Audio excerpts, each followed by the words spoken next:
Yo, welcome to an episode of Superkick Podcast. I'm your host, Free Inside P. Hope you guys enjoy Monday Night Raw. I'm going to get into it, break it down. Before I get started, make sure you guys like, subscribe, share, comment, give me feedback. Check out the Reels, check out the shorts, check out TikTok, check out Spotify, check out the Superkick store, check me out on Table Ladders and Bumps. Let's get into Smackdown, see how fast I can get this rolling. Gunther finally says yes. I think we already knew that though. I think it was just a matter of when the match was going to take place between him and Sami Zayn. Looks like we getting that match next week on Monday Night Raw. Should be a great match. I'm picking Gunther. I don't like how Sami, you just lost twice to Braun Breaker, and now you just jump and now you challenging Gunther just because you was the last guy to beat him in WrestleMania. Gunther don't have any challenges right now. I was cool with Gunther not challenging anybody, for a minute. Just let him just fall back. But, all right, we got Sami Zayn. And, there's no West for Gunther really even challenged at the point. Damien Priest never got a rematch. You got Seth Rollins. I don't know. I just don't know how I feel about Sami Zayn Gunther. It is going to be a good match because WrestleMania was a good match. But, I don't know, man, how you guys feel about that. Sami Zayn getting a shot so soon against Gunther because he's on a losing streak. He's 0-2 in the last two matches he's been in championship matches. And so now he just, all right, well, I lost. I'm about to come out here and challenge Gunther now. I don't know. This don't make any sense to me about that. Let's get into Jey Uso, man. The new IC champion. They got a new IC Intercontinental Championship belt out right now. I feel like they added some blue because Jey Uso out there with Yeet and everything, so they had to, blue it up a little bit. But Jey Uso is definitely a man of the people. Came out through the crowd again, celebrated with his crowd. Had his son in the beginning of his entrance, out there coming out with him. And gave a passionate speech. Emotional. We did it. You can tell he was overwhelmed just by the feeling. Like I said before, man, a lot of us watch Jey Uso just be Uso painted up to the Uso Penitentiary, to the White Hand Man, to main event Jey Uso, to the Yeet Master, now to IC champion. So, we've been rocking with Jey Uso for a very long time. It's great to see him have this moment, as a singles competitor, as a singles champion. I'm happy to see what is on the horizon for him, I don't know if he's going to make it to the World Championship level, but IC Championship is definitely a good stepping stone. And the way things are looking, you win the IC Championship, and then you instantly get a World Championship title shot at some point. So, Braun Breaker came out. I thought they were gonna run it back with him and Braun Breaker, but it seems like Braun Breaker's onto something else. And once again, I don't know how I feel about that. Like, Braun Breaker, you just lost, and now last week, and now they teasing him and Gunther, and it's like, I don't know how soon they're gonna do that. But I hope it's just a tease and farther down the line. And I know, throughout history of the IC title has been that stepping stone to get you to the next level, to the main event level, to the main card level, to the world title level. You win that, and now you're definitely in line to hit that world title. So, I don't know, I just don't like how quick you can possibly get a match, especially after losing. I feel like you should be hop back on another winning streak, and then you go after the main event title, world title, WWE Undisputed Championship, or something like that. But I'm happy Jey Uso got the title shot. That's going to lead me into the New Day drama, as always, that I'm loving right now. We had Xavier Woods versus Rey Mysterio, and I was like, man, I was looking forward to the match. And the match, honestly, it was alright. It could have been a lot better, but I guess the main thing was how the match ended. Rey Mysterio mask came off through a fluke-like move between him and Xavier Woods, and Xavier Woods capitalized on that. Got the 1, 2, 3, beat Rey Mysterio, a Hall of Famer, a legend, a multi-time champion. And so now Xavier Woods, kind of feeling good about himself. Kofi comes up to him, he's like, yo, man, I had to talk to Jey Uso, and guess who's on the line for IC title match? He said, yo, I can get one. And, Jey Woods kind of feeling hurt about that, and then he's like, no, man, I said usually you deserve it more. So now we got Jey Uso versus Xavier Woods for the IC title. So much New Day history right there. New Day versus Uso history. Just in the past, so many great matches between the New Day and the Usos.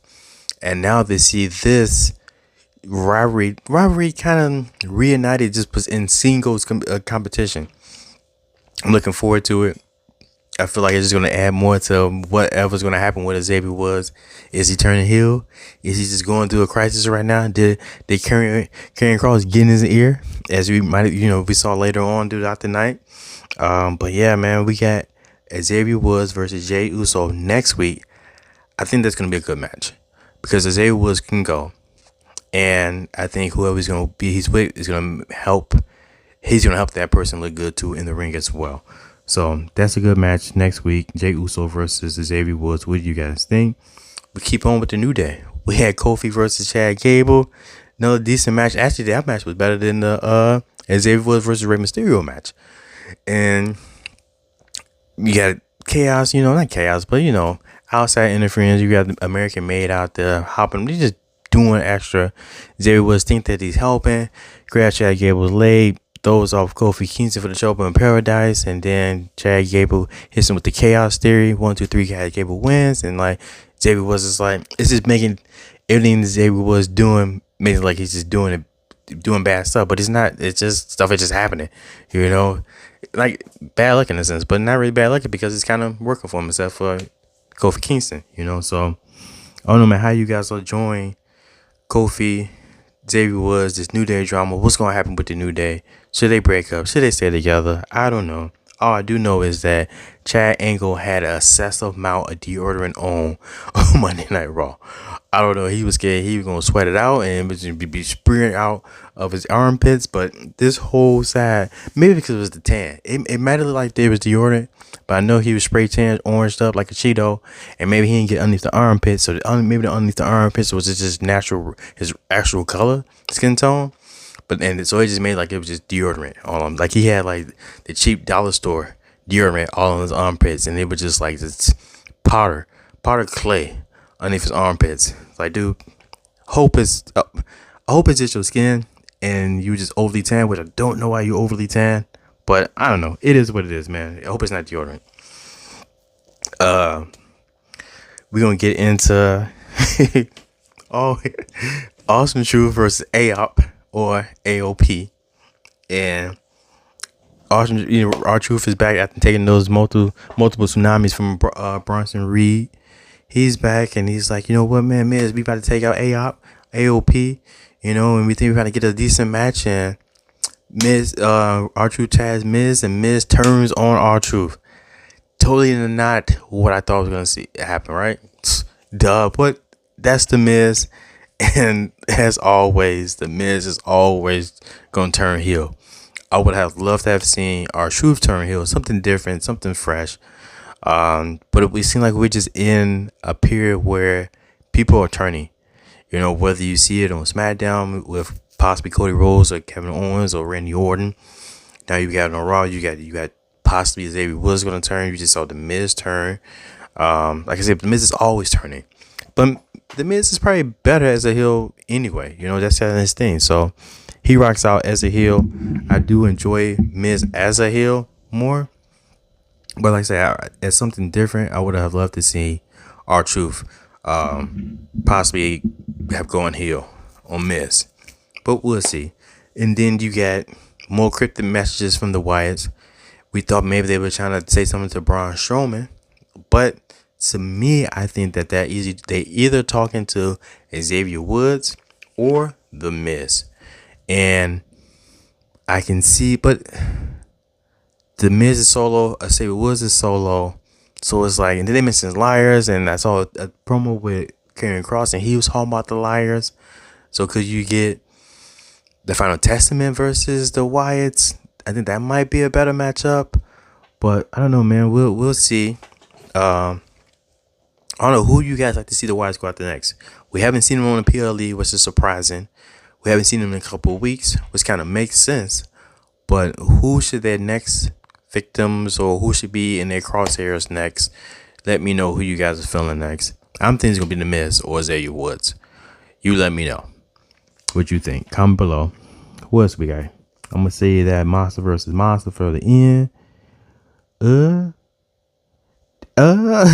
Judgment Day. The LWO versus the Judgment Day. Phenomenal match. I love that.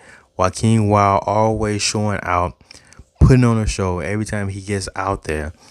This a human highlight reel himself.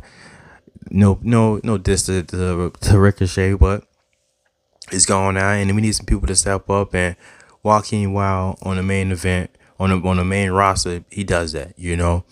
I want to see more matches with them. I want to see them do more with LWO, not them just be, the Hispanic faction that just out there just banding together, but actually put them in like some actual like tag team matches against they go for the tag team titles.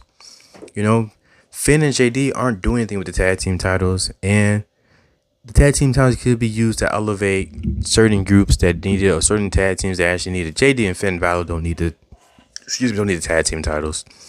Put them on some teams that they need to get a name for themselves. And Joaquin Wild, Cruz Del could do that. So, but I did enjoy that match. Leads into craziness as always. You got Judgment Day wins by cheating as always. Then you get Rhea comes out, that attacks Liv and Dom.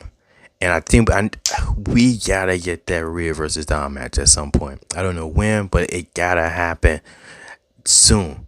I think they're setting up for it. It makes sense the way they keep playing on the storyline. Rhea's attacking Dom, kicking him, headbutting him, throwing him around, threw him in the shark cage. So at some point we gotta get that Dom versus Rhea match. Do you guys want that? Let me know. I'm loving how they booking Damian Priest, but it just don't make sense. Like, Damian Priest is 1 against 4, and he was holding his own for a minute or whatever, but it's still 1 against 4. Like, what are you gonna do, man? Like, he has no help. I don't see what's gonna happen at Bad Blood between Finn Balor and Damian Priest, because he's still outnumbered. No matter what, he's still outnumbered. I know it's gonna be a good match. I love how they booking Damian Priest, make him look dominant. But are they going to put him in the position that makes it like he can logically win this matchup when it's 1 against 4? I don't know. What do you guys think? Let's end this with Monster versus Monster. We got that SOB Braun Strowman versus Big Bronson Reed. 2 monsters been racking shop, destroying Monday Night Raw the past week, causing all type of mayhem and chaos and hysteria on the show. This is something that I never knew was gonna be this good as it has been. I'm loving it, and I was like, man, last monster standing. Last monster standing. It's gonna be great. It's gonna be wild. All type of. I was assuming like cars gonna get flipped over, or golf carts, or whatever. This whatever you can think of, just craziness. This is crazy extremeness between these two, just like destruction, right?